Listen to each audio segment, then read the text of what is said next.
So we're going to jump around just a smidge to get the intro into World War I for the United States, just because it fits well with where we're at before we head to spring break.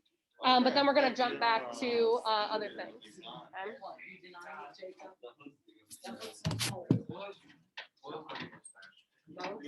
All right, so what we're focusing on, or how we're going to look at this, is the world in which World War I looks, or how World War I looks before the United States gets involved, as well as going to be like one defining moment, one defining thing that is going to send us full force into the war, basically because we're petty and we don't like people talking behind our back, okay? Which is like right on character, okay? All right, so where does this start, or, what does the United States look like? First and foremost, there are some differing opinions happening in the United States at the time of World War I. Three main opinions that are kind of sweeping the nation as to our feelings about World War I. This is not necessarily a government-sanctioned feeling, like this isn't how the government's feeling at all times. This is the three different opinions that the people of the United States are feeling during World War I, okay? So three different opinions: isolationist, interventionist, and internationalist. Okay. All right, so first and foremost, we have the isolationists. So this is by far going to be the number one opinion among the United States citizens. So a majority of the US are going to be isolationists. And what this means, or what they're trying to say, is basically, we have nothing to do with this. Get away from us, okay? All that mess that's happening over there across the pond, I want nothing to do with it. Big middle finger, okay? None of our business. This is happening in Europe. This is not a world war. This is a European war. We have our own problems to deal with. Peace out. Not dealing with it. Yeah.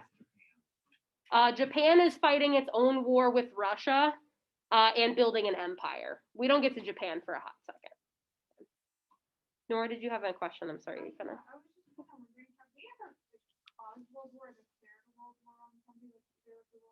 Like in a sense of like we're in the front lines, like, yep, let's go to... No, we have not. No. Not in the world wars. We have declared war like on other people, like been in the forefront to other wars, but not in any of the world wars. We kind of jump in later. And that's because a majority of the population thinks like this, that we are like, no, that, this has nothing to do with us. Some guy, where's Austria-Hungary? Who got killed? Who cares? Peace out, okay? The other opinion, or the other option that people are kind of thinking about, is this option of intervention, interventionists, okay? If isolationists, and isolation means being by yourself, interventionist means we are intervening. Basically, we're thinking that this war is affecting our interests across the world.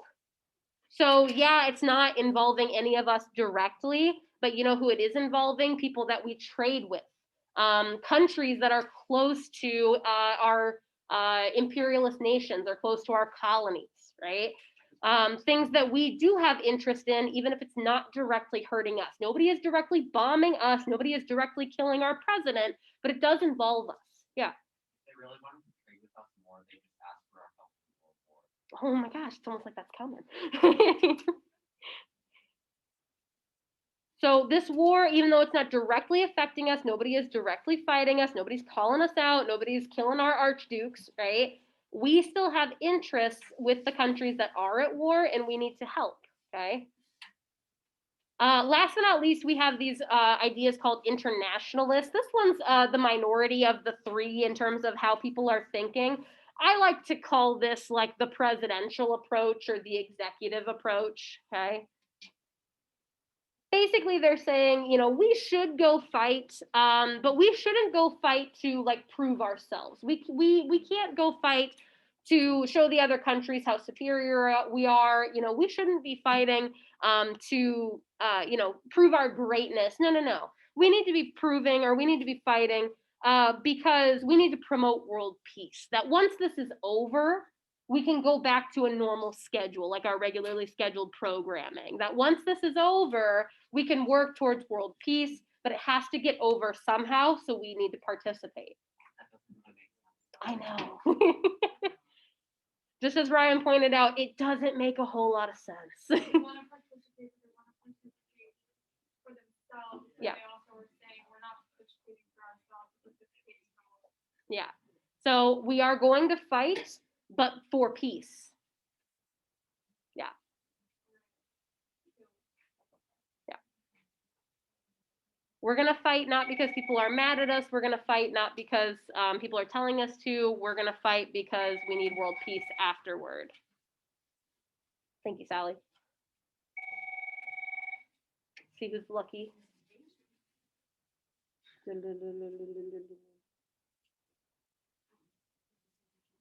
Oh, we're not going to know. The suspense is killing me.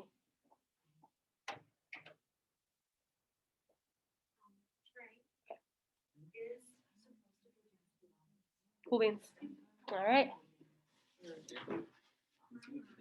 All right, so these three opinions are happening simultaneously in the United States. They're battling with each other, but the majority is saying stay out of it, okay? So that's the position we're taking. We're staying out of it. We got our own things to do, et cetera, okay?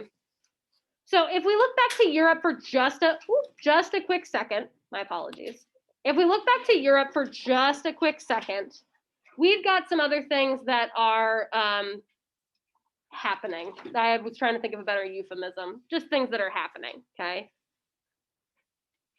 There is a major piece, see you later. Yep. There is a major piece of military strategy happening across the pond, pretty close to us actually, that is going to solidify Britain's dominance in this war, okay?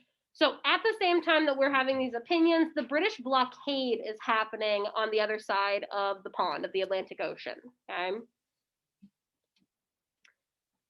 Britain is in a very good position to, not just geographically, but also with naval superiority to participate in this British blockade, okay? What Britain is going to do is they are going to start blockading German ports.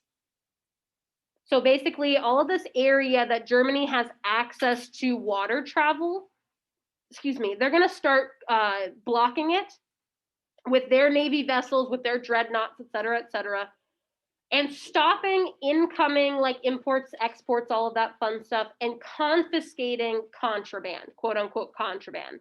This would be things like weapons, like straight up weapons. So if you're shipping like machine guns back and forth to Germany, Germany's not getting it.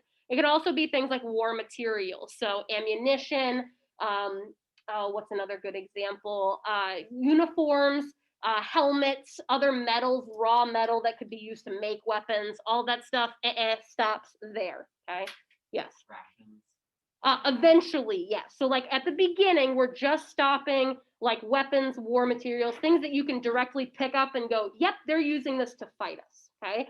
Eventually, as we have a better stronghold, I shouldn't say we, Britain has a better stronghold on that area, we start to include things like oil, clothing, and food. That would be the ration portion of it, right? Huh. Well, I mean, you need food to sustain life. That would be a reason. You need food to sustain lifespan. Yeah. Cannibalism. We've run out of horses. I gotta eat Dave.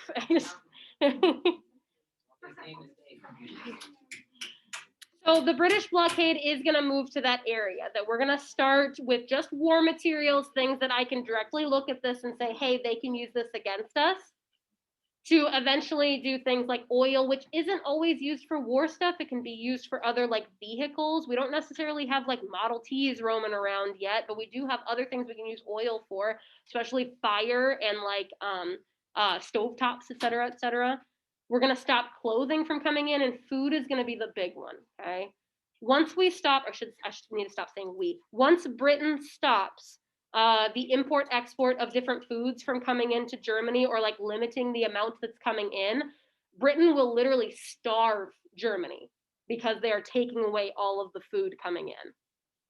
Because if we look at Germany on a larger map, Germany is also being blocked by all of Britain's allies, so there's no food.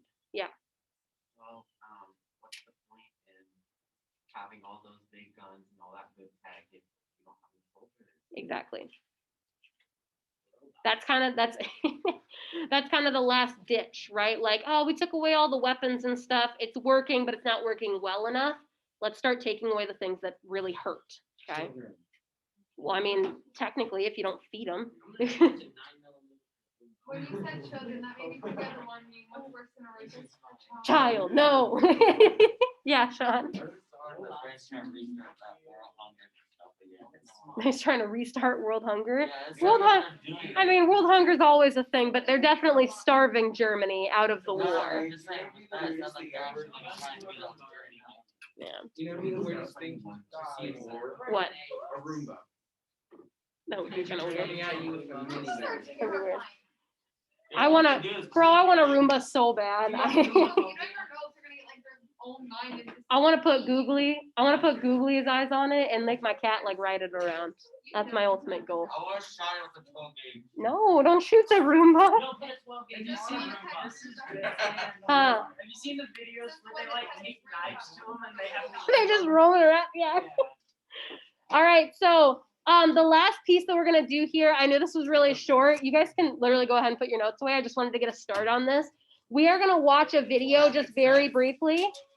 We're gonna watch a video very briefly talking about the British blockade to give you guys some background information about it before we move on. Okay.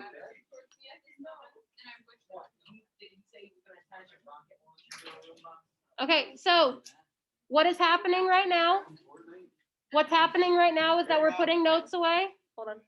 We're putting notes away, we're putting everything away, and we're paying attention to what's happening, okay?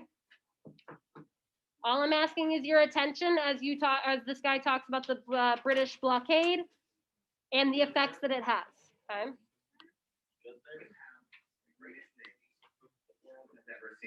You plan for a war that will perhaps come, and what will Come you on. do with that navy? Well, one thing might be to blockade the enemy, to deprive him of supplies to continue the fight, and starve him out of the war.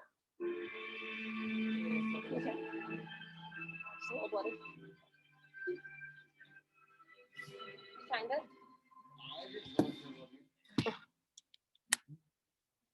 I'm Indy Nidell. Welcome to a Great War special episode about Britain's naval blockade of Germany in World War I. The British Navy had been undisputed master of the seas since the Battle of Trafalgar in 1805. For the rest of the 19th century, there was a sort of Trafalgar syndrome among the commanders of the Royal Navy, dreaming of another such battle in another war, a clash of fleets, usually against the French, with whom Britain remained rivals for most of the century. However, the rise of the German Empire as a military and economic power saw the focus of the British Navy shift from France to Germany, and Kaiser Wilhelm's ambition to build a fleet as grand as the British put them into contention. To combat this growing threat, the British Admiralty planned to resort to a strategy that had worked wonders in the past, the naval blockade. But in the years leading up to World War I, they were divided on whether such a blockade would be a close one or a distant one.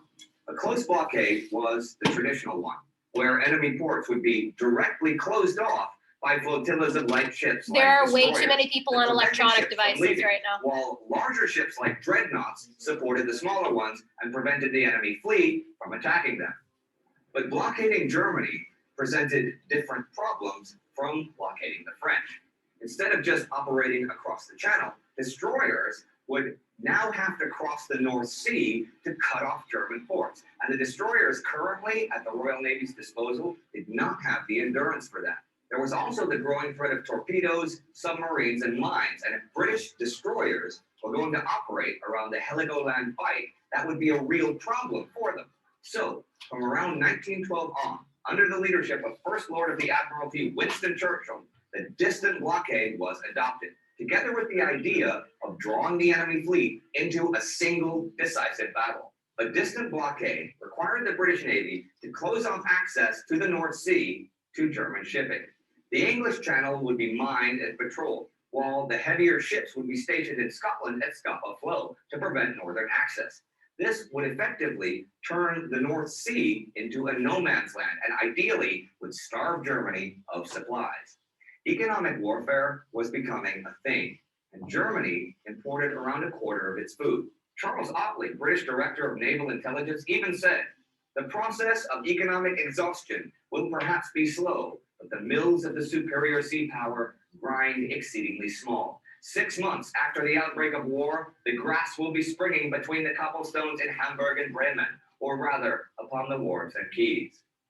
6 months was pretty optimistic, but just as a side note, in 1914, the value of exports to the USA from Austria, Hungary, and Germany was $124 million. The next year, it was over 100 million less, just 22 million. Now, before the war, the nations of the world had made treaties and declarations to define the parameters of a blockade and protect neutral nations' shipping rights. Neutral shipping was protected unless it could be proven that a ship was carrying contraband or supplies for use by enemy military. But what was contraband? Well, absolute contraband was stuff that could only really be used for military purposes, like rifles or artillery. Conditional contraband was stuff like animal feed that could be used to feed cavalry horses. And non-contraband was stuff that could not be seized under any circumstances, but could often actually be used for military purposes anyhow. Cotton, for example, could be used to make soldiers' uniforms, while fertilizers could be used to manufacture explosives. So the war broke out, and Britain put its distant blockade plan into action and shut down German trade with the world. But German shipping refused to cooperate and often remained in neutral ports to avoid capture. Still, eventually, the blockade had more and more effect. Thing is, from 1914 to 1916, though German trade at sea effectively ceased, the blockade had a negligible effect, since Germany could still trade with the neutral nations that bordered her, like Denmark and the Netherlands, and could also use resources from captured territory in France and Belgium.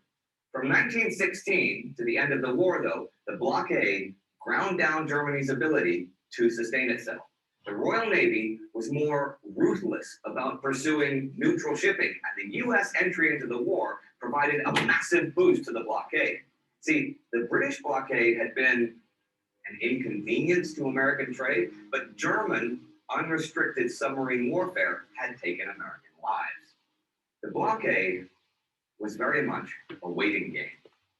A lot of the plight of German citizens during the later stages of the war has been attributed to the blockade, but the demands of total war were the main contributing factor to Germany's suffering.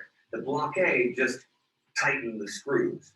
According to Michael Howard, exports declined, prices rose. The inflation resulting from the growing flood of paper money hit the salaried middle classes. Imported raw materials for industry dwindled or disappeared. The combined pressures of the blockade and the demands of the armed forces resulted in growing shortages of food, fuel, and transport. The civilian population began to suffer. In late 1916, all foodstuffs were rationed, and the food shortages led the German government to basically nationalize the food supply system. In Austria-Hungary, the situation wasn't much different. The Austrian ports in the Adriatic were blockaded by the Allies, restricting Austrian trade. Michael Howard points out that their generally incompetent bureaucracy barely attempted to plan a siege economy or to administer a rationing system. Vienna began to starve even earlier than Petrograd. It is a waiting game, month after month, preventing your enemy from getting supplies to replace his dwindling ones. And although it wasn't as big a success as some like to claim, it did real damage, and it's estimated 772,736 deaths in Germany were direct consequences of the blockade. When you add to that the suffering of millions, it can't help but add up to a big contribution in Germany's defeat. Now, this was just a brief look at the blockade in general, but look it up yourself to get a deeper idea. Thanks. All right, so again, just a brief explanation or kind of a briefer explanation than what I had given you previously. We'll continue this conversation tomorrow. Have a great rest of your day. Thanks. If I'm here tomorrow, You should be here tomorrow. you have to get pulled early though. Well, yeah, that's okay.